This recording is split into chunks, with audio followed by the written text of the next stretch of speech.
বিগত সরকারের প্রধান উপদেষ্টা সহ যে সকল উপদেষ্টা সরকারি বাড়ি ব্যবহার করতেন সেই সকল উপদেষ্টারা পদত্যাগ করা, এর আগে সরকার থাকতেই পদত্যাগ করা ৩ উপদেষ্টা বাদে কোনো উপদেষ্টা যাদের মেয়াদ এই নির্বাচনের পরে শেষ হয়েছে কেউই সরকারি বাসা ছাড়েননি।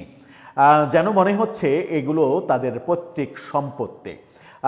আসিফ নজরুল তো মানে এরকম মন্তব্য করেই বসেছেন যে বাড়িটার জন্য তার খুব মায়া লাগছে। মাত্র ১.৫ বছর যে বাড়িতে তিনি থাকছেন সেই বাড়িটার উপরে তার এত মায়া জন্মেছে যে অন্তত ২০-৩০ বছর কিংবা আমৃত্যু তিনি যদি সেই বাড়িতে থাকতে পারেন এবং সরকারি সুযোগ সুবিধা ব্যবহার করতে পারেন, সেই ম্যাটিকুলাস ডিজাইনটা যদি তার জন্য করে দেয়া যায় তাহলে কতই না ভালো হয়। মিন্টু রোডে থাকবেন সরকারি বাড়িতে, সেখান থেকে সরকারি গাড়িতে ঢাকা বিশ্ববিদ্যালয়ে ওইটুকু রাস্তা যাবেন, ঢাকা বিশ্ববিদ্যালয়ে গিয়ে একটু চা পান বিড়ি খাবেন, খেয়ে আবার মিন্টু রোডে যাবেন, অফিসার্স ক্লাবে গিয়ে রাতের বেলা আড্ডা দিবেন, একটু এটা ওটা খেলবেন, এটা ওটা খাবেন। এভাবেই যদি কাটাতে পারতেন তাহলে কতই না ভালো হতো। হয়তো তিনি কোনো একটা ভিডিও বার্তায় এটাও বলে ফেলবেন যে হায় আল্লাহ খালেদ, এই বাসাটা যদি আমার থাকতো তাহলে আমি সরকারের জন্য কতই না কাজ করতাম, দিন রাত সরকারের জন্য কাজ করতাম, ২৪ ঘন্টা সরকারের জন্য কাজ করতাম। সরকারের কাজ করা মানে তো আল্লাহকে খুশি করা, আর আল্লাহকে খুশি করতে পারলে তো আমার বেহেশত নিশ্চিত। যদিও তার বেহেশত সম্ভবত নিশ্চিত, কারণ এই নির্বাচনে তিনি যদি ভোট দিয়ে থাকেন এবং বেহেশতের মানে এজেন্ট যারা তাদেরকে যদি ভোট দিয়ে থাকেন তাহলে তার বেহেশতের টিকিট তো কাটা আছেই, শুধুমাত্র বেহেশতের ওই জায়গা পর্যন্ত যেতে হবে, অর্থাৎ মরতে হবে। সেই মৃত্যু আমরা কামনা করি না, আমরা প্রত্যেকেরই বেঁচে থাকা কামনা করি সুস্থভাবে, এবং তারা যে মবের সংস্কৃতি তৈরি করেছে সেই মবের সংস্কৃতি যেন কোনোভাবে তাদেরকে স্পর্শ না করে, এই শুভকামনাই করতে চাই। চলে আসি মূল আলোচনায়। উপদেষ্টারা কেউ বাড়ি ছাড়ছেন না। সরকার স্পষ্ট জানিয়ে দিয়েছে উপদেষ্টাদের বাড়ি ছাড়ার ব্যাপারে আর কোনো সময় দেয়া হবে না। অর্থাৎ এই মাসের যে কয়েকটা দিন আর 4 দিন আছে এই সময়ের মধ্যে তাদেরকে বাড়ি ছাড়তে হবে। যদি কেউ ঘাটতাড়ামি করেন, বাড়ি ছাড়তে না চান বিভিন্ন এক্সকিউজে, যে বউ অসুস্থ, ছেলে অসুস্থ, এই মুহূর্তে চেঞ্জ করা সম্ভব নয়, তাহলে সরকার তাকে ফ্রি রাখবে না, সেই বাড়ির পুরো বাংলোর ভাড়া দিয়ে তাকে থাকতে হবে। যদি তিনি বা তারা মনে করেন যে 1 মাস সময় চেয়ে নেবেন তাহলেও ভাড়া দিয়ে থাকতে হবে। অর্থাৎ সরকার একেবারে হার্ড লাইনে গিয়েছে বিগত উপদেষ্টাদের ব্যাপারে। এর আগে আমরা দেখেছি আসিফ মাহমুদ সজীব ভুঁইয়া এবং মাহফুজ আলম তারা মানে সরকারি বাসভবন ব্যবহার করে রাজনৈতিক কর্মকাণ্ড চালিয়েছেন, সমালোচনার মুখে তারা বাসা ছাড়তে বাধ্য হয়েছেন। এবার উপদেষ্টারা, অথচ এই উপদেষ্টারা কিংবা এই সরকারি সাম্যের গানের কথা বলেছেন, বৈষম্যহীন সমাজের কথা বলেছেন, নতুন রাজনৈতিক বন্দোবস্তের কথা বলেছেন, নতুন সংস্কৃতির কথা বলেছেন। সেগুলো বলে মুখ মানে সংস্কারের হাজারো এজেন্ডা সামনে এনেছেন, অথচ নিজেদের জীবনের সংস্কার এক আনাও করেননি। প্রধান উপদেষ্টা এখনও তিনি যমুনাতে কি করছেন? তার কি ঢাকা শহরে থাকার জায়গা নেই? তার ঘুমানোর জায়গা নেই? তার এত এত সম্পদ, মিরপুরে গ্রামীণ সেন্টার, ঢাকা শহরের সবথেকে মানে উঁচু বিল্ডিংটা, সম্ভবত এরপরে মতিঝিলে একটা হয়েছে তার চাইতে উঁচু বিল্ডিং, তাছাড়া ওর চাইতে উঁচু বিল্ডিং ঢাকা শহরে ছিল না। এরকম একটা উঁচু বিল্ডিং তার যে প্রতিষ্ঠান, Yunus centre, a centre, O centre, গ্রামীণের শত শত প্রতিষ্ঠান, তার থাকার জায়গা নেই। অবশ্য তার প্রেস সেক্রেটারি বলেছিলেন তিনি এতই সহজ সরল, তার একটা বাড়ি নেই, তার একটা গাড়ি নেই, তিনি সিএনজিতে চলাচল করেন, হয়তো বা কখনো কখনো অটোরিকশায় চলাচল করেন, সেই কারণেই বাড়ি নেই বলে যমুনাতে অবস্থান করছেন। রাষ্ট্রের উচিত গত 1.5 বছরে তিনি দেশকে যেভাবে উদ্ধার করেছেন তাতে যমুনাটা তার নামে ট্রান্সফার করে দিলে সেখানেই আরাম আয়েশে জীবনের বাকিটা সময় কাটাতে পারতেন।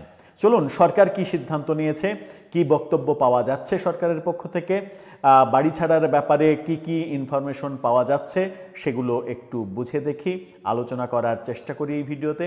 থাকবেন পলিটিক্স টিভির। দর্শক, উপদেষ্টাদের বাড়ি ছাড়ার কথা যখন বলছি তখন আজকে বাংলাদেশ প্রতিদিন একটা খবর দিয়েছে যে সাবেক সংস্কৃতি উপদেষ্টা সহ বেশ কয়েকজন উপদেষ্টাকে ফোনে পাওয়া যাচ্ছে না, তাদেরকে ট্রেস করা যাচ্ছে না, তারা কোথায় আছেন।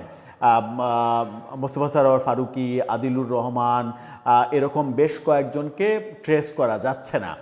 ঢাকা বিশ্ববিদ্যালয়ে আবারও যোগদান করেছেন এরকম তথ্য আসিফ নজরুল গণমাধ্যমকে জানিয়েছেন, কিন্তু ঢাকা বিশ্ববিদ্যালয়ের আইন বিভাগের ওয়েবসাইট বলছে আসিফ নজরুল এখনও যোগদান করেননি, তিনি ডেপুটেশনে আছেন।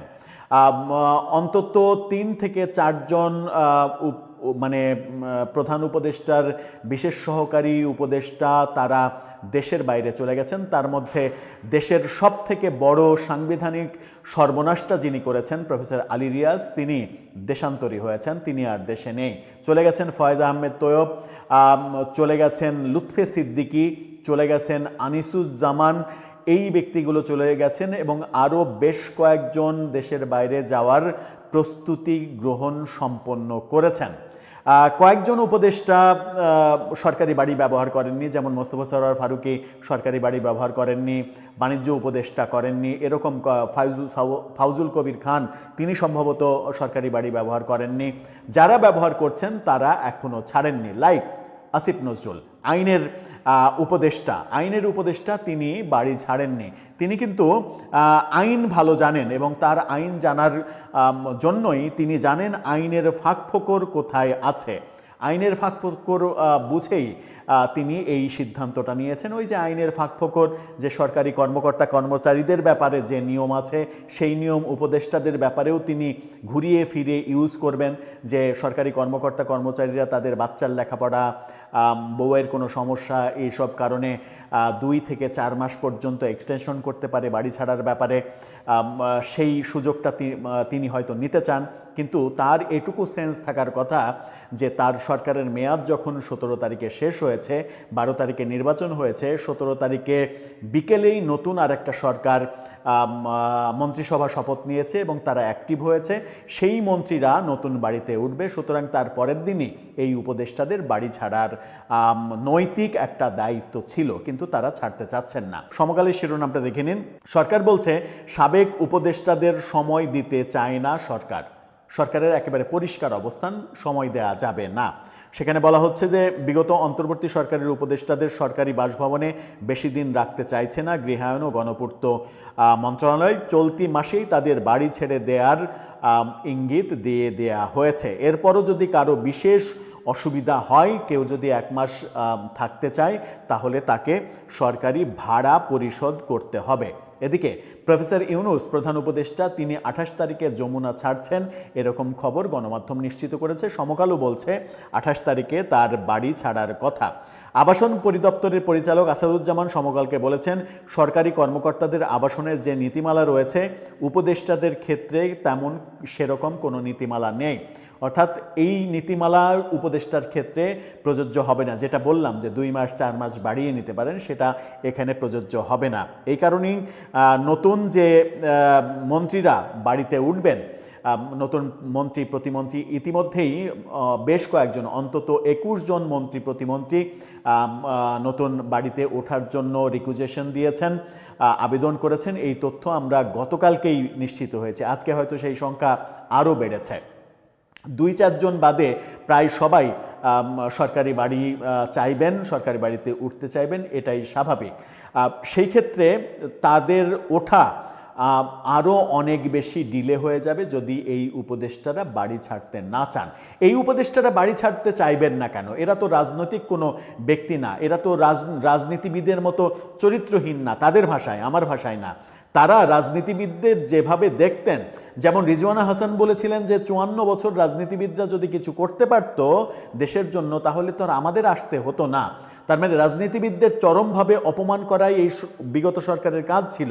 তারা তাহলে মানে এরকম কাজ করবে কেন? তারা কেন নীতিহীনতার কাজ করবে? তারা তো দায়িত্ব গ্রহণের মানে দায়িত্ব শেষ হওয়ার 1 ঘন্টার মধ্যে কিংবা একদিন আগেই বাড়ি ছেড়ে দেয়া উচিত ছিল।